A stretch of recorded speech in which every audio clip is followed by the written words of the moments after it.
Livraria Católica Filhos da Imaculada, conhecimento e espiritualidade. O Senhor esteja convosco. Ele está no meio de nós. Proclamação do Santo Evangelho de Jesus Cristo, escrito por São Marcos. Glória a vós, Senhor. O rei Herodes ouviu falar de Jesus, pois o nome dele tinha se tornado muito conhecido. Até se dizia: João Batista ressuscitou dos mortos, e é por isso que atuam nele essas forças milagrosas. Outros diziam: é Elias. Ainda outros: é um profeta, como um dos antigos profetas.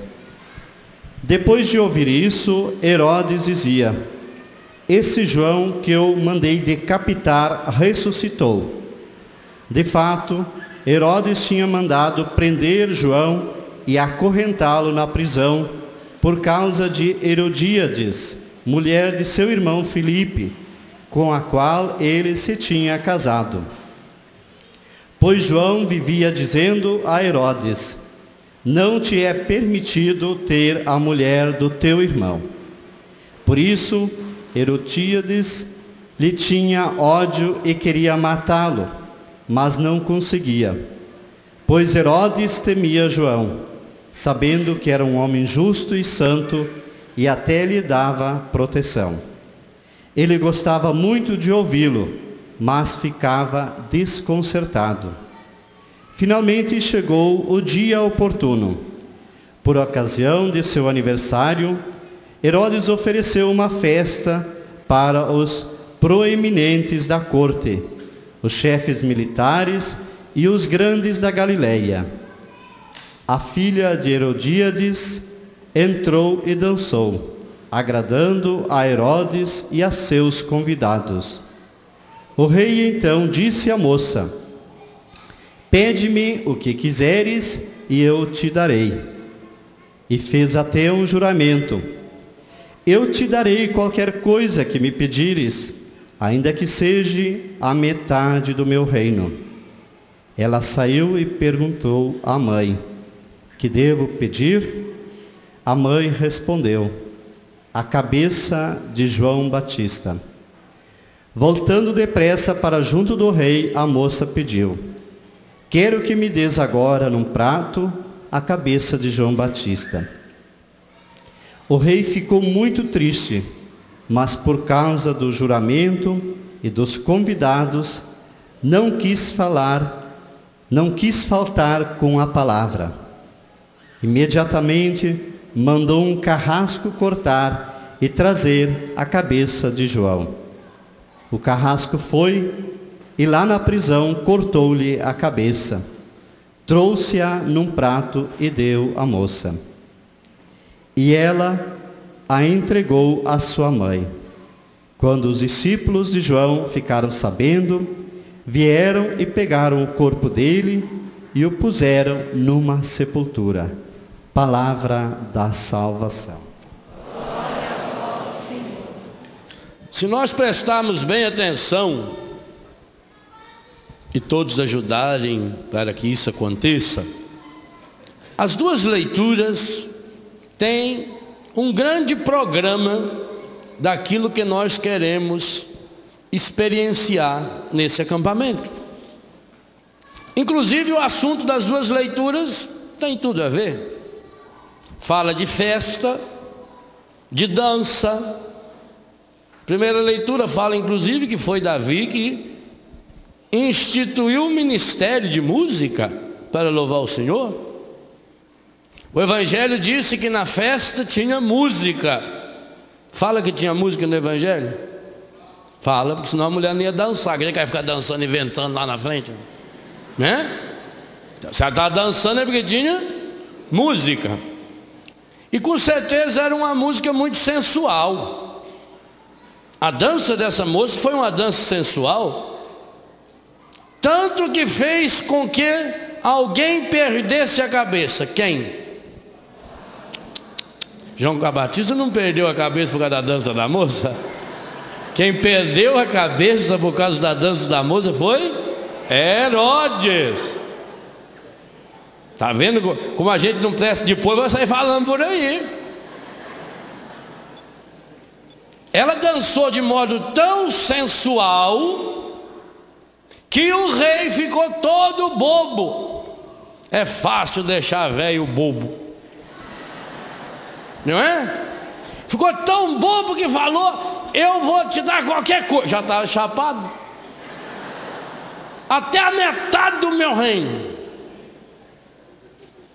E aí vocês vejam o que é uma pessoa com o coração ferido e machucado. A véia diz que ela tinha muita raiva de João Batista, porque João Batista apontou para ela o que ela estava fazendo de errado. Ela vinha há muito tempo acumulando ódio de João Batista. E agora que ela podia acertar a vida dela, ela era a mãe da moça. O rei disse para a moça que daria até metade do seu reino. Ela podia ficar com a metade da filha e mais 25% dela, que é 50% é da mulher. Ela ia ser a mulher mais poderosa do planeta. Mas no que ela se transformou? Numa assassina. Ela podia fazer muitas coisas se ela orientasse corretamente a filha. Mas essa senhora, com certeza, já estava orientando mal a filha antes, inclusive para dançar. As festas que o mundo nos ensina é isso assim. Você não vê esses artistas, as revistas, os jornais trazem: o artista e a sua esposa vão desfilar na tal escola. Ele tocando tamborim e ela pelada, mostrando o tamborim para o mundo. Não é assim? Casado. Eles vão lá e ensaiam junto. Uma outra que foi com a coleira, com o nome do marido na coleira, só tinha coleira, o resto não tinha mais nada. Quer dizer, também a única coisa que ele era dono era do pescoço, porque o resto estava para o mundo inteiro. Não é assim? Essas mães, as mães que arrumam as filhas ajeitadinhas, faz fantasia para a filha, arruma roupa. A dona Herodíades fez a roupa direitinho da Salomé, preparou, deve ter ensaiado os passos. E ela era mulher do Herodes, sabia muito bem o que esse velho safado gostava. Ela deve ter preparado ele. Eu li esses tempos que aquela moça que faz a vinheta do carnaval de um canal de televisão, que quem dirige ela é o marido dela, e que ela não tem roupa nenhuma, ele pinta o corpo dela. Aqui é onde que começou essa história. A dona Herodíades preparando a filha para dançar. E deve ter falado: olha, você dança assim, você levanta a saia, você mostra isso, você faz aquilo, que depois que o Herodes bebe é fácil levar ele. E a menina fez. Veja o que uma mãe, o que um pai de família pode fazer com um filho: levar o filho a se expor, levar a filha a se prostituir e ainda levá-la a ser uma assassina. O Evangelho nos mostra, há 2000 anos atrás, o retrato de uma vida sem Deus. Que quando uma pessoa não tem Deus, ela é capaz de usar os seus dons maravilhosos.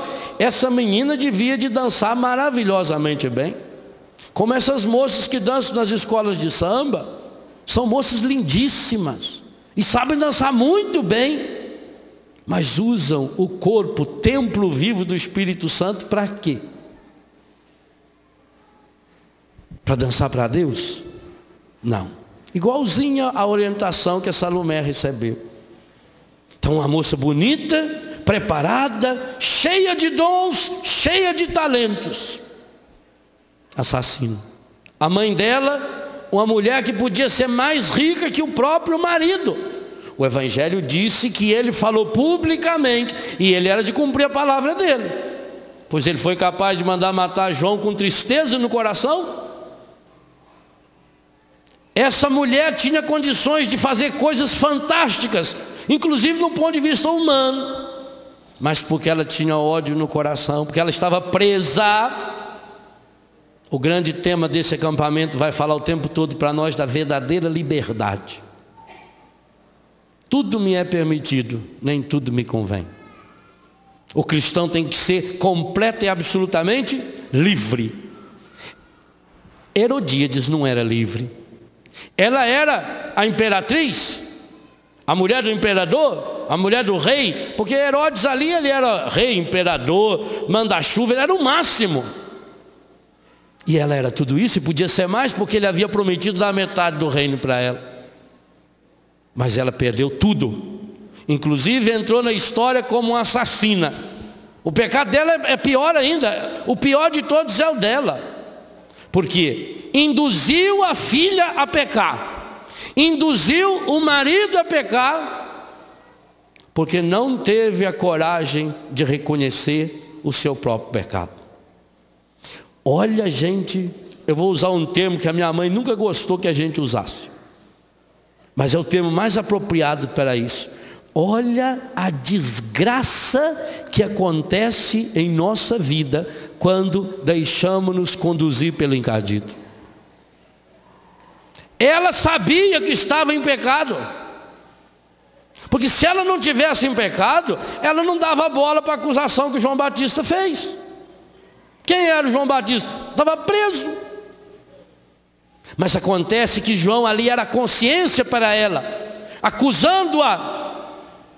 Ela não teve coragem de reconhecer o seu pecado. O triste, meus irmãos, minhas irmãs, não é a gente cometer pecado. Você comete e eu cometo. E a primeira leitura, eu vou falar daqui a pouco, Davi também cometeu. O terrível é que o pecado vai tentando dia e noite nos dominar. E que ele é sempre progressivo. Um pecadinho de nada que a gente faz escondido lá no quarto, ninguém viu. O que tem aquele meu pecadinho? Pode ser uma mágoa, um ódio, uma impureza. Aquilo vai crescendo, aquilo fica primeiro ruminando dentro da pessoa. Esse é o processo do pecado. Dia e noite rumina dentro da gente. E depois começa a sair nos nossos relacionamentos e nos tranca.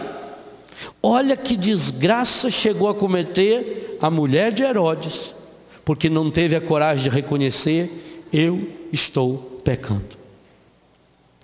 Mas não era tão fácil. Se ela estava errada, se ela estava em pecado, não é uma graça de Deus essa mulher ter encontrado alguém que com autoridade lhe apontou que ela estava em pecado? E por que foi tão difícil para ela reconhecer? Porque é isso que o pecado faz em nós. Vocês sabem que eu vivo com uma comunidade de pessoas dependentes químicas. O que o pecado faz conosco em qualquer área é a mesma coisa que qualquer droga, cigarro, cachaça, maconha, cocaína faz com a pessoa. Primeiro ele dá alegria e prazer. Aliás, mais prazer, porque alegria é uma palavra muito santa para ser usada aí. Ele dá uma euforia. Quando a pessoa usa uma droga, quando a pessoa comete um pecado, na hora os seus sentidos se alegram. Ela tem um prazer físico de comer alguma coisa que não devia, uma sensação física, uma sensação psíquica ou uma sensação espiritual. Primeiro dá prazer, mas depois o prazer acaba e fica um vazio que tem que ser preenchido de novo. E qual é o único jeito de preencher? Com mais droga. No caso do pecado, com mais pecado. E aí a pessoa vai se tornando dependente do pecado. Então você se coloca numa situação e diz: eu não consigo sair dessa. Eu até queria sair dessa situação que eu estou vivendo, mas não consigo. Porque o pecado é mentiroso. O pai do pecado, o princípio do pecado, o autor do pecado, o encardido, ele é o pai da mentira.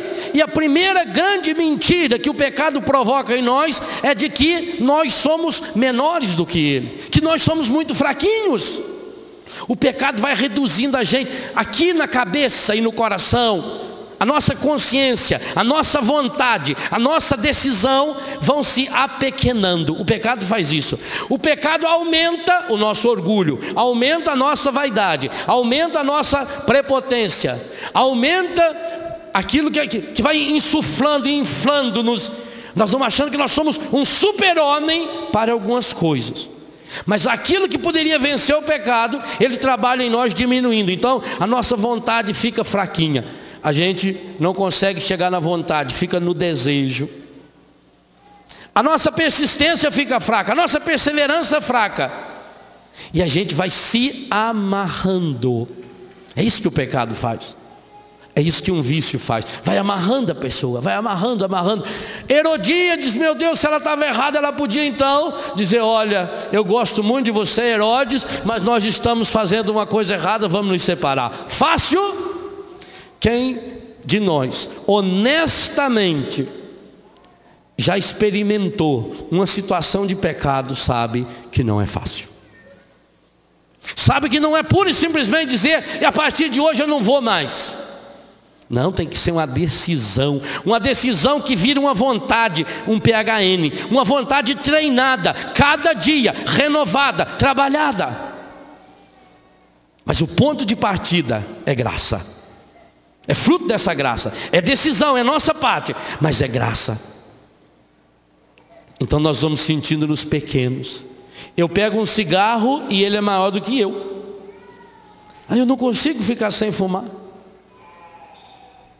Herodíades estava viciada num terrível vício, numa terrível droga, o seu relacionamento conjugal. E por que é droga e vício? O Evangelho diz que ela não poderia estar com ele. Um dos dois já eram casados. Tanto que Salomé não era filha de Herodes. Por isso pôde se expor para ele daquela forma ridícula, sensual.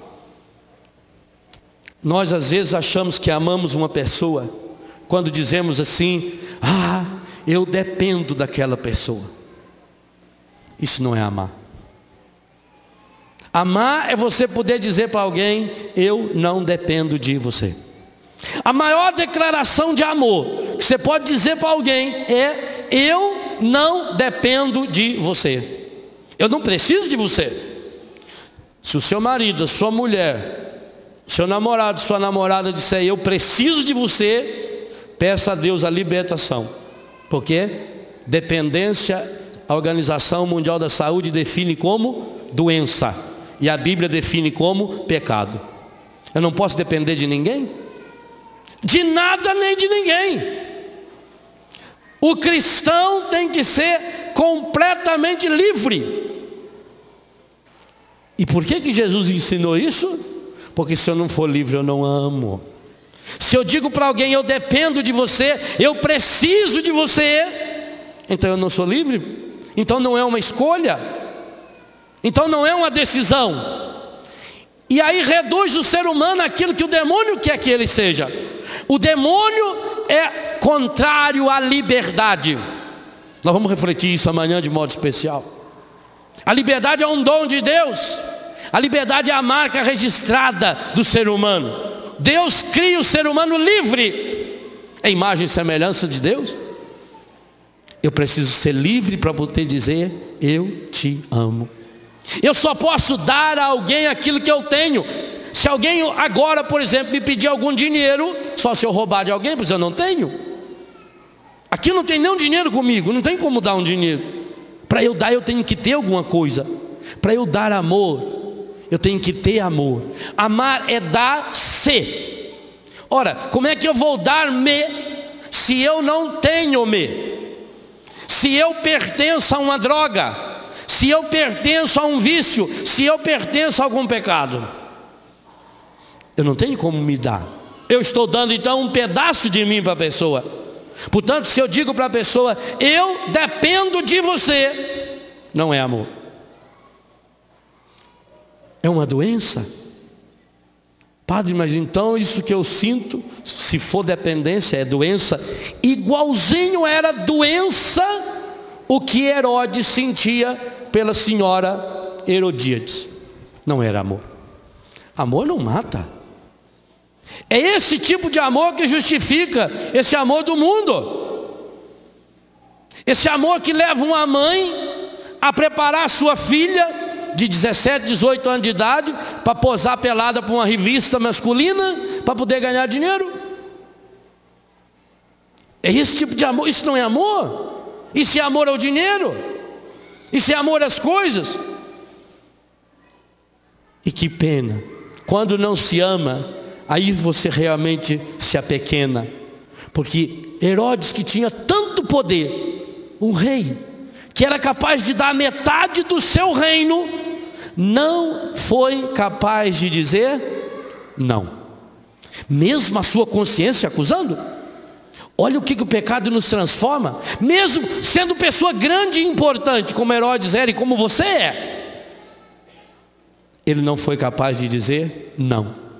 O evangelho de hoje ensina uma coisa para nós: poderoso não é quem é capaz de mandar ou desmandar numa ordem que influencia na vida de qualquer outra pessoa. O ser humano só é poderoso quando ele for capaz de mandar em si mesmo. Rico não é um milionário que tem um reinado inteiro, um reino imenso, que inclusive pode dar metade do seu reino para alguém. Rico é quem pode dar-se inteiro para alguém.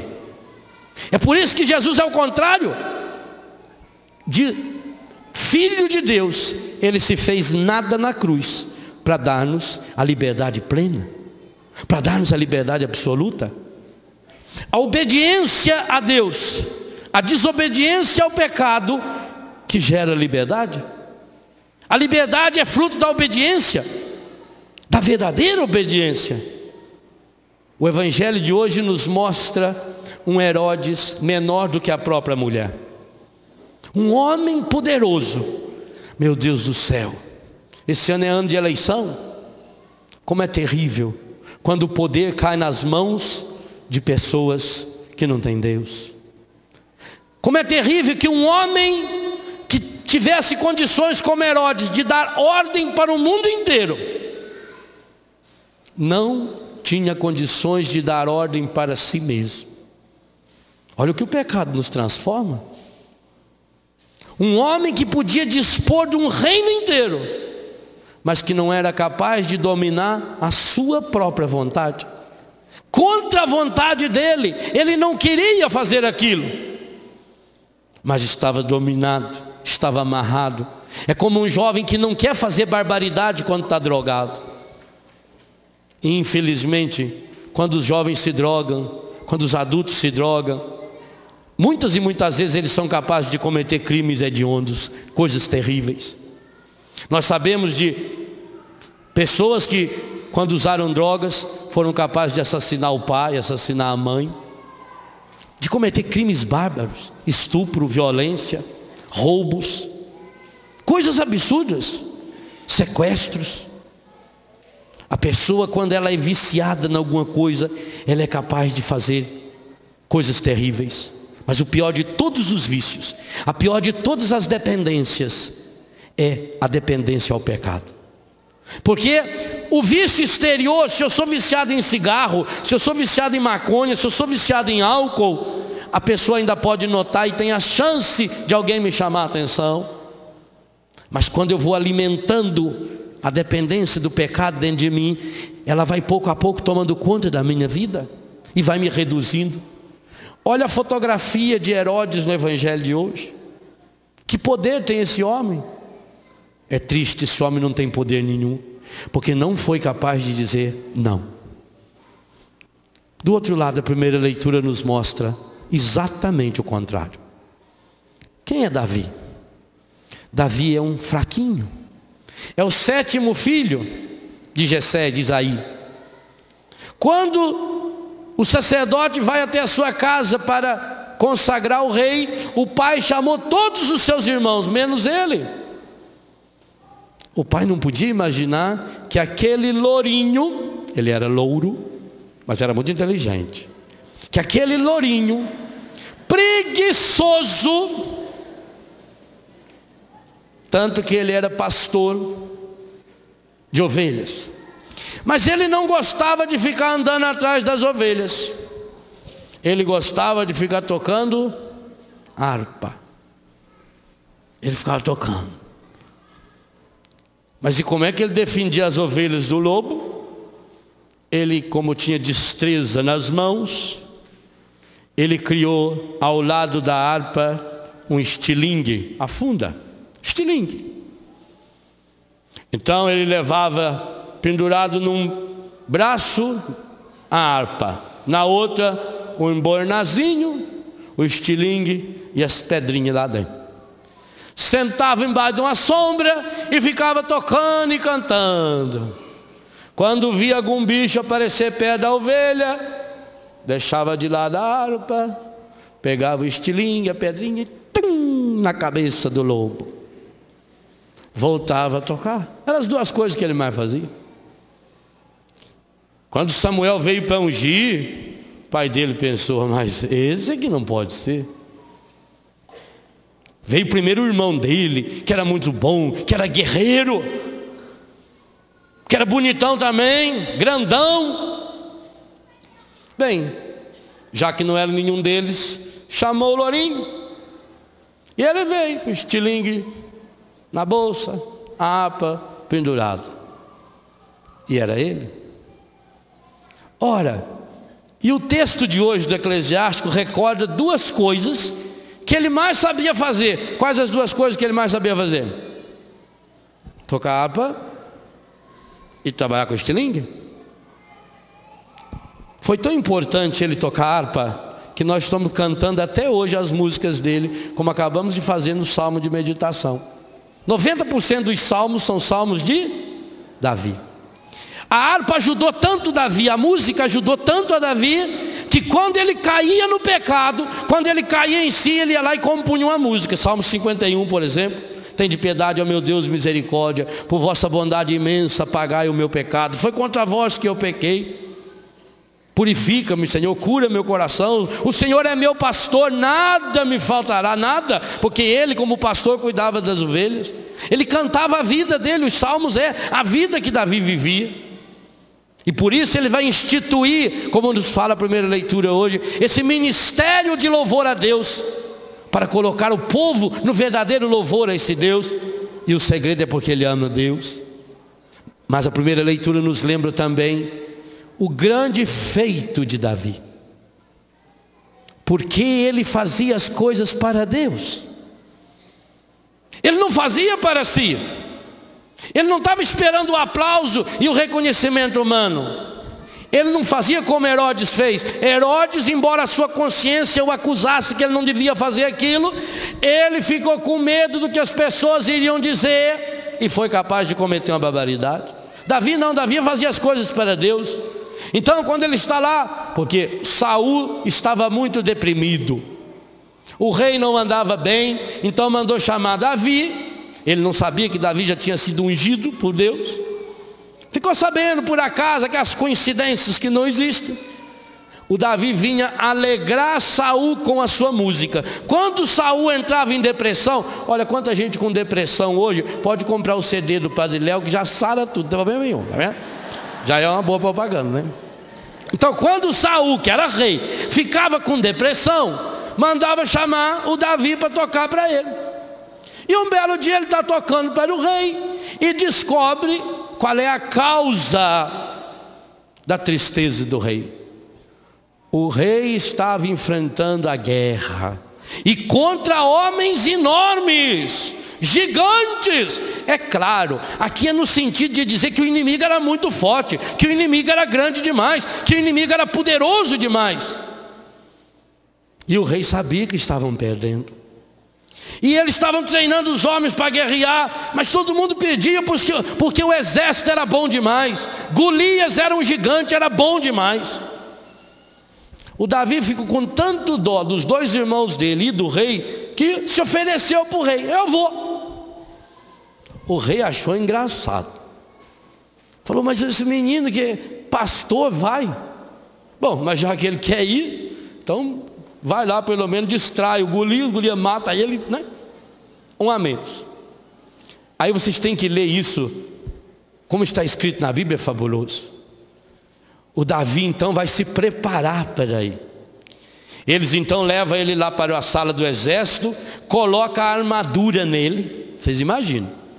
O cara que nunca vestiu um trem daquele, amarra as pernas dele, põe aquela lata, põe no braço, põe o escudo era mais pesado com que ele, pôs o negócio na cabeça e ele vem. Quando ele vem, eles caem na gargalhada. Ele não conseguia nem andar, quanto mais guerrear. Ele não aguentava o peso da espada. Que absurdo. Aí disse: pode desistir.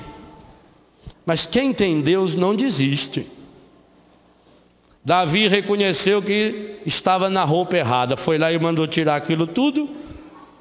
E o rei ficou mais deprimido ainda. Agora nós vamos perder de vez. Ele disse: não, eu vou com aquilo que eu sei. O que ele sabia?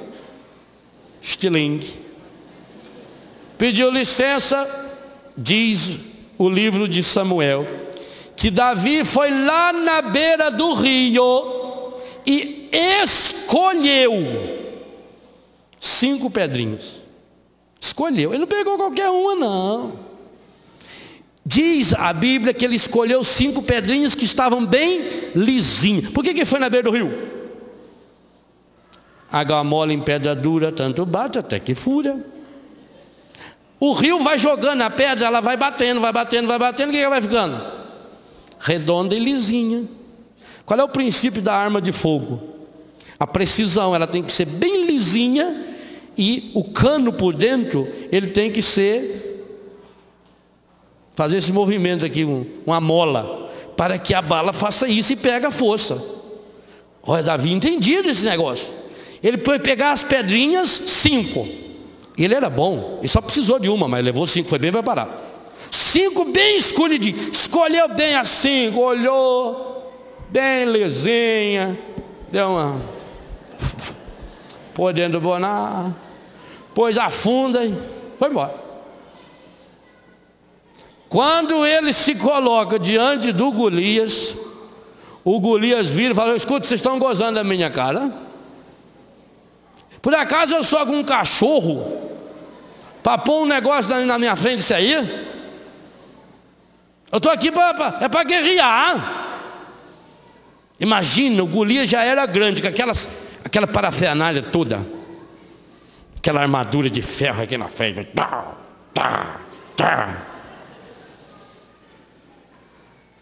E o Davi enfiou a mão no bolso, pegou o estilingue, aquela pedrinha mais arredondadinha assim, deu uma polida, pôs bem no meio da testa assim. Tum! Aqui no frontispício. Tombou o homem. E aí o que Davi fez? Como a pedra não mata, Davi foi lá e pegou a arma, a espada do Golias. Matou o Golias com a espada dele. Pegou dele. Morreu. Acabou.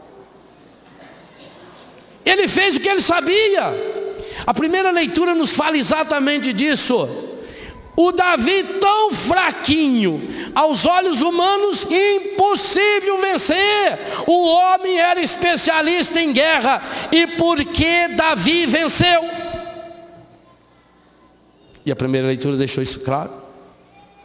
Porque ele tinha uma meta, porque ele tinha um objetivo, porque ele não foi lá para guerrear o Golias, ele não foi lá para ganhar do Golias, ele foi lá para defender o seu Deus. E quando a gente se coloca nessa batalha para defender nosso Deus, para defender nossa fé, a graça de Deus se une àquilo que nós somos, àquilo que nós fazemos, mesmo que seja uma pedrada que a gente sabe dar.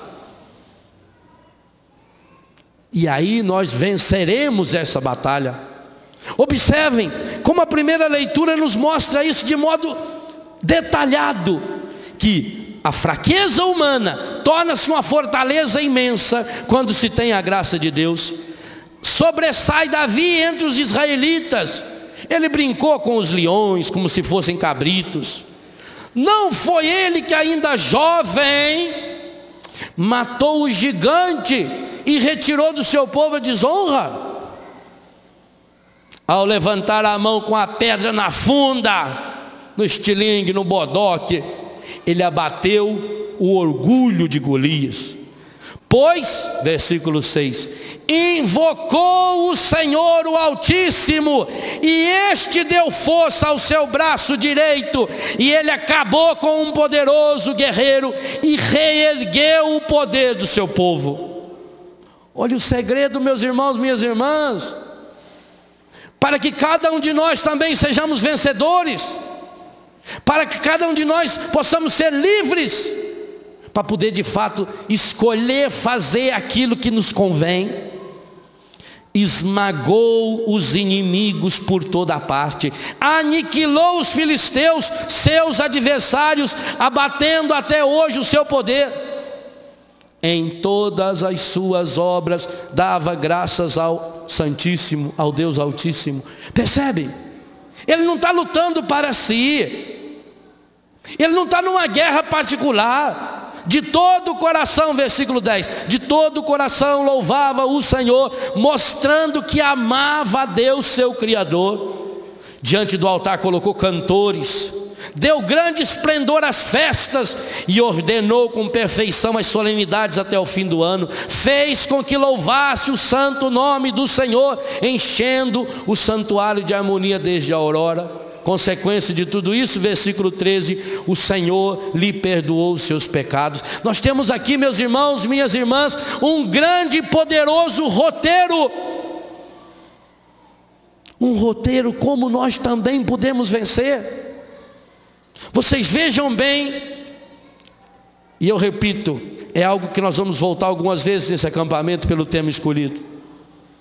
Vocês vejam que Deus coloca diante de nós a possibilidade de escolhermos, como está em Eclesiástico 15, em Deuteronômio 11, em Deuteronômio 30. Diante de Deus eu ponho a vida e eu ponho a morte. Escolha. O ser humano é livre para fazer essa escolha. Hoje nós temos duas propostas de escolha. A primeira do Evangelho. Do Evangelho nós temos o itinerário de Herodes.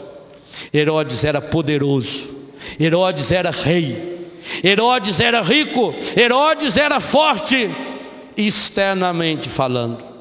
Mas por que não curou o seu coração? Herodíade, sua esposa, podia ser muito forte, podia ser rica, podia ser uma mulher que estava com a vida ganha, mas não conseguiu curar o seu coração. E por isso, fortes se fizeram fracos. Salomé, essa menina, podia acertar a sua vida, podia pedir a metade do reino de Herodes.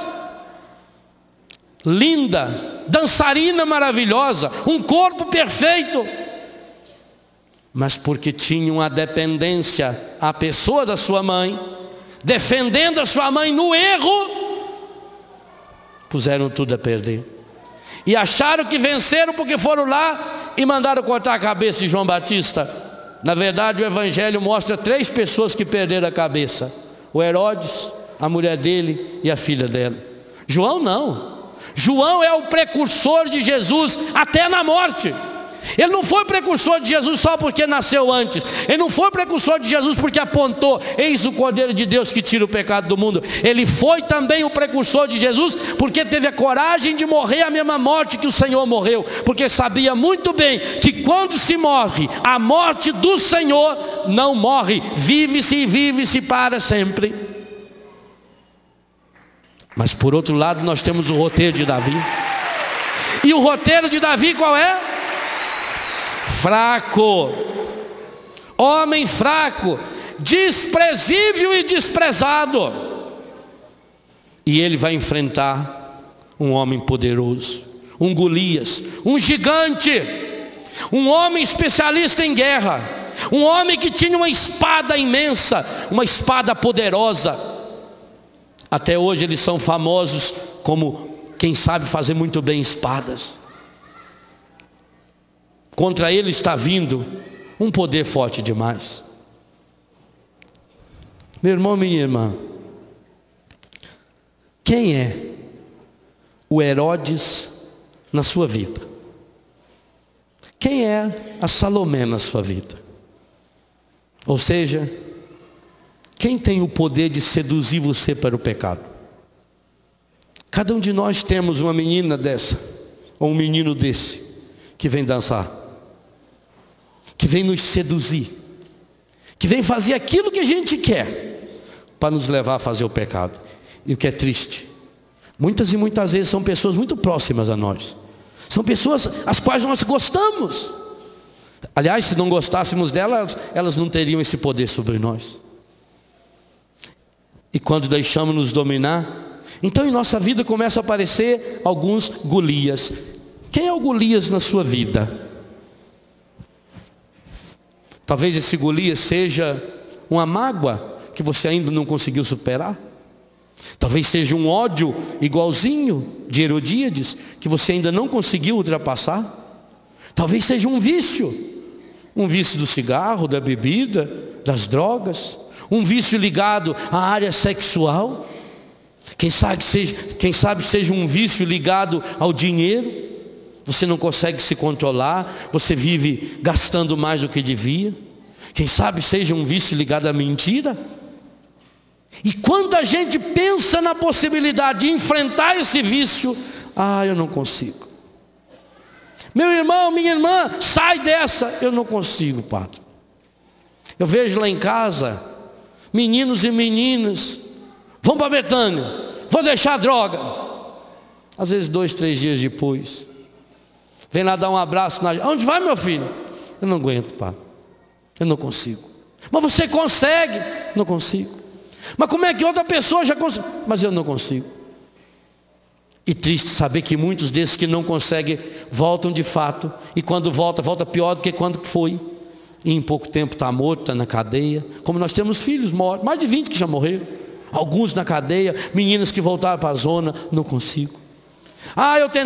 Eu tentei deixar a minha vida de prostituição, mas eu não consigo. Eu não consigo porque na prostituição eu ganhava R$100 numa noite. E agora eu vou arrumar um emprego, R$200 por mês. E eu preciso de dinheiro. Mas preciso de dinheiro para quê? Porque aí nós vamos criando dependência. Eu preciso de dinheiro para pagar isso, para pagar aquilo, para pagar aquilo, para pagar... Mas para quê? Para quê? A gente não sabe para quê. Eu estou viciado, não tem mais lógica na minha vida. Eu vou me tornando dependente.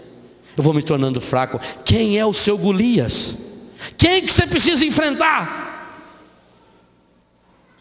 Padre, eu já tentei enfrentar. Eu também. Quantos Golias eu já tive na minha vida? Alguns até continuam brigando com a gente. Em alguns momentos parece que estão vencendo a gente. Quantas vezes esse Golias é o desânimo, é uma depressão, é uma angústia, é uma raiva, é uma irritação. Cada um de nós temos um monte desses Golias. Mas vou dizer uma coisa a você: esses Golias na verdade parecem maiores do que são.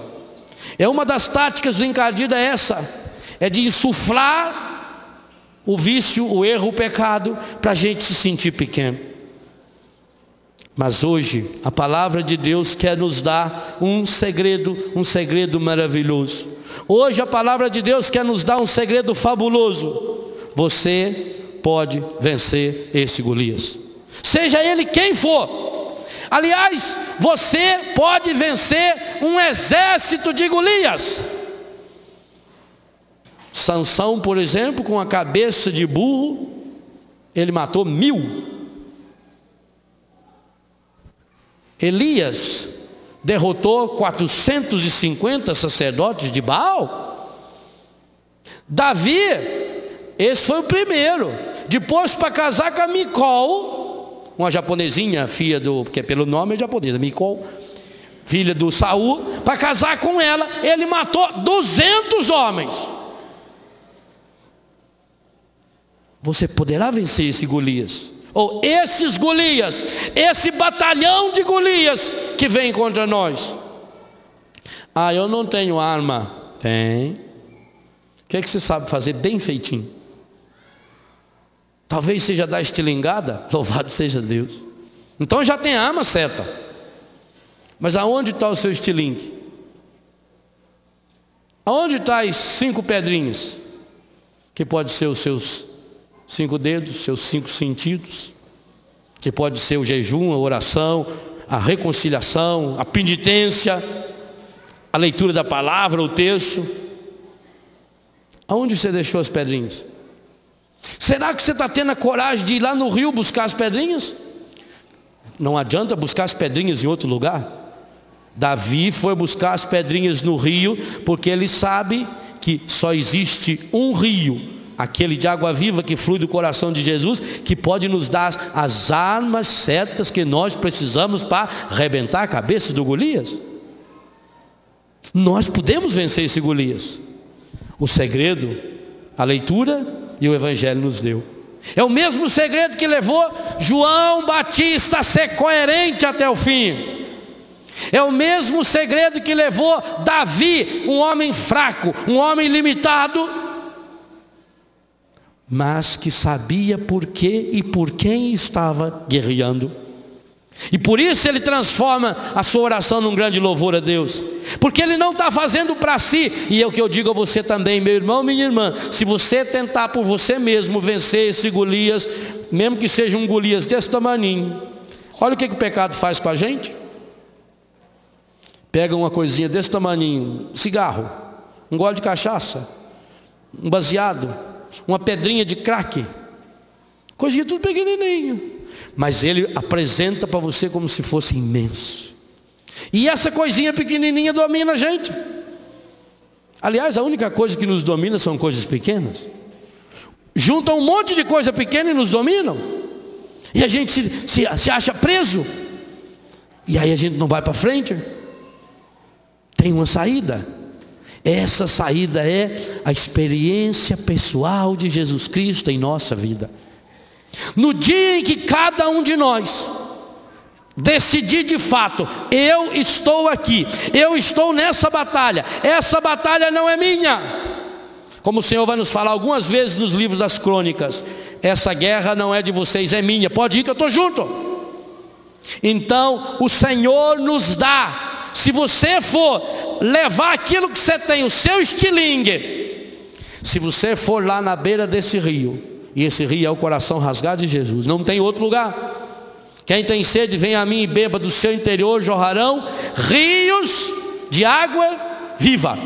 Se você vai buscar essas pedrinhas, o que são essas pedrinhas? São seus dons, seus talentos, que precisam ser mergulhados lá nesse rio onde Davi foi buscar. Nós precisamos colocar nosso corpo, nossa mente, nossa inteligência, nossa vontade, nossa saúde, os dons que nós temos, precisamos colocá-los lá, molhá-los lá nesse rio que é o coração do Senhor, que é essa fonte do Espírito Santo a jorrar sobre nós. Então nós vamos saborear o maior presente, que como amanhã de manhã eu quero tentar deixar muito claro para nós. O maior presente que o cristianismo deu ao ser humano: a possibilidade de fazer escolhas. O ser humano hoje pode escolher, pode optar entre a vida e a morte, porque Jesus fez uma única escolha, uma única opção. Jesus fez um único sim ao Pai, por amor a cada um de nós. E esse sim de Jesus fez sim não para o pecado, fez sim não para os Golias que lhe apareciam, e também pode fazer sim não em nós e através de nós, para o mundo que está nos convidando para uma festa, mas que não é a festa de Deus. Por fim, nós temos um duplo convite. O Senhor nos convida para uma festa. Primeira leitura nos fala de uma festa linda e maravilhosa que nós queremos reproduzir aqui ao longo desse acampamento. O Evangelho fala de uma festa, com muitos convidados também, de um carnaval, onde tem muita festa, onde tem muitas danças, onde tem camarotes como Herodes, mas que gera morte. A primeira festa, a de Davi, é para o Senhor, e por isso ela gera vida. Por isso nós vamos poder dizer aqui na terça ou na quarta-feira de manhã, quando a gente for embora: a alegria do Senhor é a nossa força. Hoje nós temos essa certeza. Tudo nos é permitido, mas nós cristãos sabemos escolher sabemos fazer as escolhas que o Espírito Santo nos impulsiona a fazer. É o que nós queremos pedir ao Senhor nesse acampamento. Coloque seu coração nesse altar. Coloque diante do altar do Senhor, nessa missa de abertura, a sua dificuldade. Coloque o Golias que está atormentando a sua vida. Eu sei, na minha vida também tem muitos desses Golias que de vez em quando aparecem. E eles vêm tão armados. A gente se sente tão fraco, a gente se sente tão impotente. A tendência da gente é cruzar os braços, dizer, não dá. Mas hoje nós temos uma palavra que nos diz que dá sim, que é possível, por mais fraco que a gente seja, é possível vencer esse Golias, por maior que ele aparenta ser, se nós estivermos fazendo com o Senhor. Então coloque o seu coração em cima desse altar. O Espírito Santo vai descer sobre esse altar e vai transformar pão e vinho no corpo e no sangue do Senhor. E esse Espírito Santo que vai transformar pão e vinho no corpo e no sangue do Senhor, quer e pode também transformar a sua oferta, o seu coração, a sua vida, numa Eucaristia perfeita para Deus. Vamos oferecer com o Senhor. Vamos colocar nesse altar também nessa noite todas aquelas pessoas que estão vindo para cá.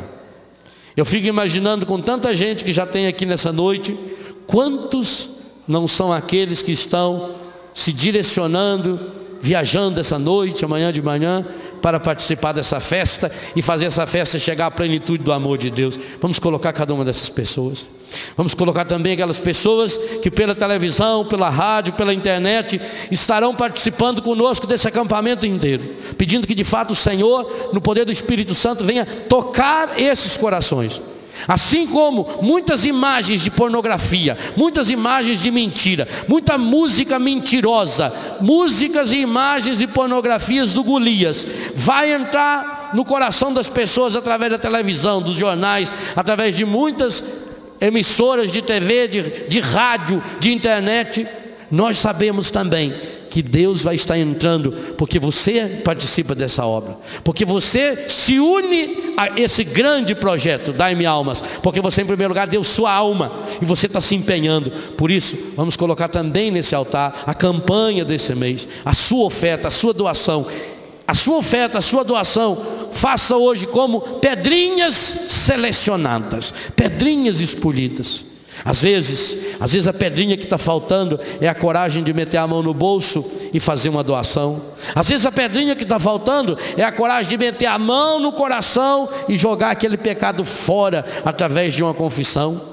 Às vezes a pedrinha que está faltando é um calinho a mais no meu joelho, dobrado diante do Senhor, o único Deus da minha história. É isso que nós queremos colocar e pedir ao Senhor que pela televisão, pela rádio, pela internet, chegue ao coração do mundo inteiro o verdadeiro carnaval, a verdadeira alegria.